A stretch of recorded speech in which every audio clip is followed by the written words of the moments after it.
She handed a bowl of soup to the old beggar sitting outside the restaurant, ignored by everyone, invisible to most.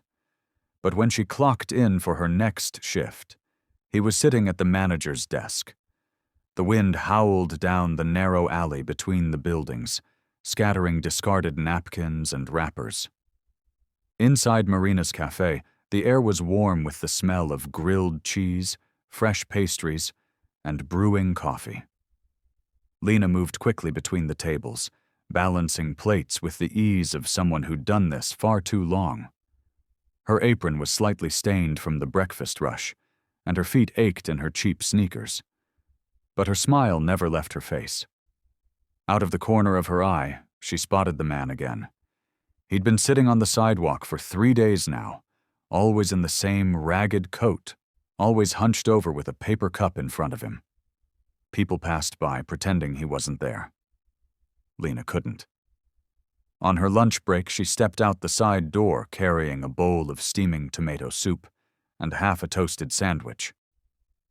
"Hi," she said, kneeling beside him. "You hungry?" The man lifted his head slowly. His face was weathered, his beard untrimmed. But his eyes, there was something striking about them. Sharp, observant. "I don't have money," he said gruffly. "I didn't ask for any," Lena replied gently. "Here, it's warm." He stared at the food, then at her. "No one's ever done that," he mumbled. She smiled and stood. "Well, now someone has. Eat while it's hot." She turned and went back inside, thinking nothing of it. She'd done what her mother always told her. You never lose anything by being kind. But the next morning, something strange happened. When Lena arrived for her shift, the other staff were gathered near the hostess stand, murmuring in confusion. Terry, the restaurant manager, looked pale. "What's going on?" she asked. "You'll never believe this," one of the servers whispered. "The owner's here." Lena blinked. "We have an owner?" "Apparently, yes. He just walked in and asked to meet with the staff. He's sitting in the office now." She walked toward the back room, heart pounding for no reason she could explain, and then she saw him. Clean-shaven, wearing a crisp button-down, no coat, no paper cup. The same man she had fed yesterday. He looked up, and when their eyes met, a flicker of recognition passed between them. "Lena," he said. "Come in. I'd like a word." Lena hesitated at the door, her heart thudding in her chest. The man, now clean, composed, and sitting confidently behind the office desk, gestured calmly. "Please, sit down." She stepped inside, slowly lowering herself into the chair across from him, trying to wrap her head around what was happening. He leaned forward slightly, folding his hands on the desk. "You probably don't recognize me like this," he began. I do," Lena said quietly. "You were outside yesterday." He nodded, eyes never leaving hers. 3 days, actually. I sat there watching, observing. Not the customers, not the food. The staff. "Why?" she asked, her voice barely a whisper. "Because I recently bought this restaurant and 5 others like it. Quiet places with good bones and potential. I wanted to see who kept the place running. Who cared?" His tone softened. "And who noticed the people others ignored?" Lena blinked. "So, you pretended to be homeless?" "No," he said. "I was homeless once, years ago. It's easy to forget where you came from when success wraps you in glass offices and polished shoes. But I never wanted to forget. So I returned to the streets from time to time, to remember, to feel what it's like to be invisible." Lena felt a lump rise in her throat. "And you," he continued, "were the only one who stopped. Who saw me. Who gave without expecting anything." She lowered her eyes. "It was just soup." "To you," he said. "But not to me. To me, it meant the world." A pause. "I spent the night thinking about it," he said. and I've decided something." She looked up again, unsure what was coming. "I want you to manage this location." Lena's jaw dropped. "What?" "You've got heart," he said, "and I can teach the rest. You know the rhythm of the floor. The staff respects you. You don't lead with fear or ego. You lead with kindness. That's rare." Lena shook her head. "I've never even managed a shift, let alone a whole place." He smiled. "And yet you kept this place running better than the person who had the title. I noticed." Tears prickled at the corners of her eyes. She had worked here for 4 years. Every holiday, every weekend, every night shift no one else wanted. Never a raise, never a promotion. And now, in the strangest twist of fate, it was the man she fed with soup who was handing her her first real chance. "There will be training," he added.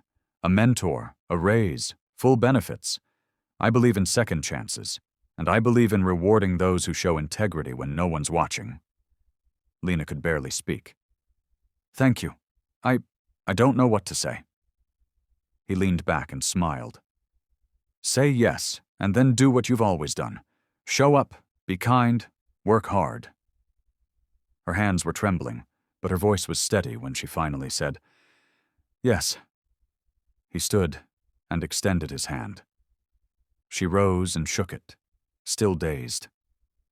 As she stepped out of the office, the staff turned to look at her. She wasn't just one of the waitresses anymore. She had a new fire in her eyes. And behind her, the man who once sat invisible on the sidewalk smiled proudly, because he knew what few others did.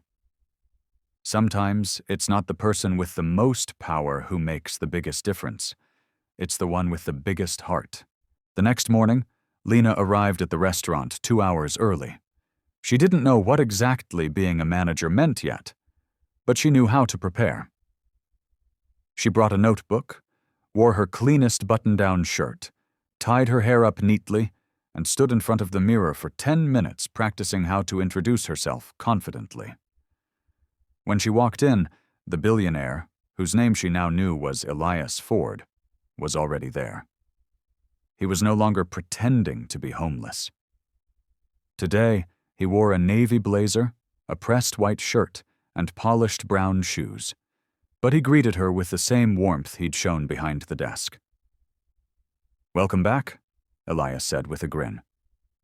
"I barely slept," Lena confessed nervously. "Good," he chuckled.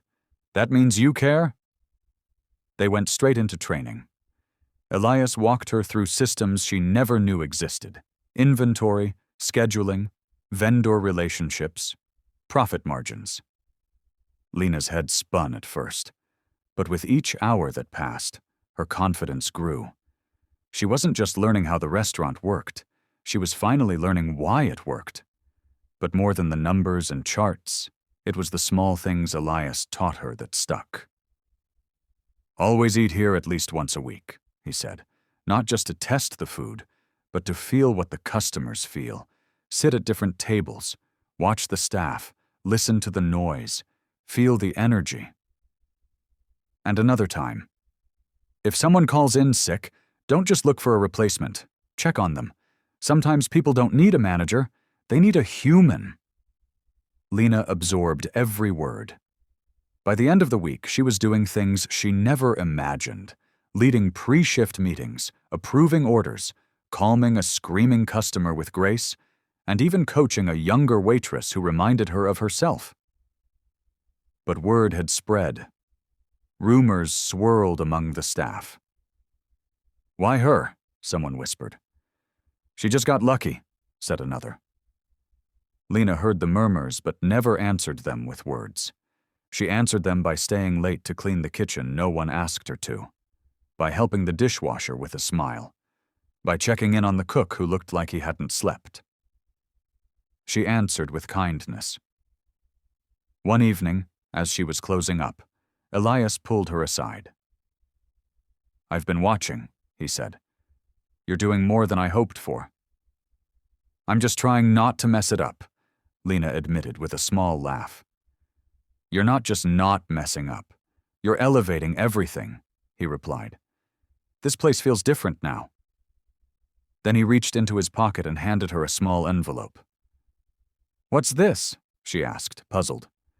Your first performance bonus. She opened it, expecting maybe a $100 gift card. Instead, inside was a check. Enough to cover 3 months of rent, pay off her credit card debt, and still have enough to finally take her mother on that weekend trip they'd been dreaming about for years. Lena stared at the check, stunned. This is too much. It's exactly what you've earned, Elias said gently. I didn't just give you this position, I gave you an opportunity, and you've made it matter. Tears threatened to spill again. But this time, they weren't tears of desperation. They were tears of arrival. That night, Lena walked home in the dark, clutching the envelope close. Every step felt lighter, every breath deeper. She thought of the moment she handed that beggar his soup, how ordinary it had seemed, how she'd never expected a thank you, let alone this. But that one moment of kindness, a choice made when no one was watching, had rewritten the story of her life. 2 months later, Lena stood behind the host podium, clipboard in hand, smiling warmly as guests walked through the door. The once skeptical staff now looked to her for guidance, respect growing quietly behind every exchanged glance and subtle nod. She had become the glue holding the team together, not by command, but by compassion. Elias had since stepped back from day-to-day operations.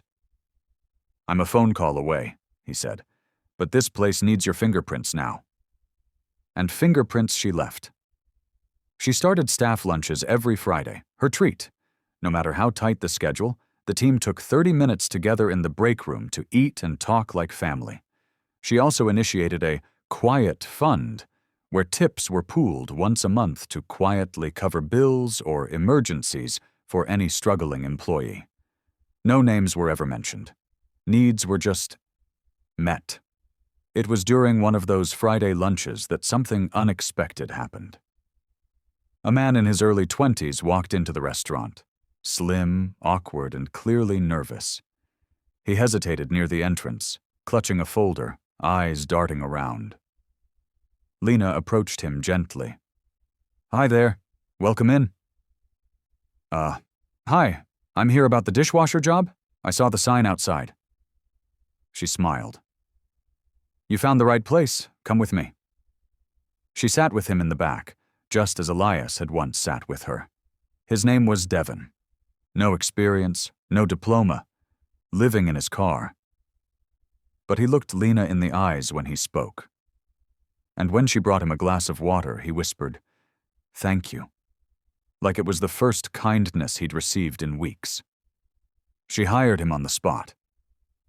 After his shift, she quietly slipped him a to-go box of food and pointed him to the quiet fund envelope. Devon blinked back tears. Why? He asked. Lena's voice was steady and soft. Because someone once handed me a bowl of soup, and it changed my whole life. Weeks turned to seasons. The restaurant gained a reputation, not just for the food, but for the soul that lingered in every corner. Customers returned not just for the meals, but for the warmth that met them at the door. One evening, just after closing, Lena sat alone in the dining room, sipping a cup of chamomile tea. The lights were dim, and soft jazz played from the speakers. Elias appeared in the doorway. I thought you'd gone to Europe, she teased. Flight leaves tomorrow. Thought I'd stop in one last time. They sat in silence for a moment, comfortable in the quiet. You turned this place into something rare, Elias said. Lena smiled. I just followed your lead. No, he replied. You followed your heart. That's rarer.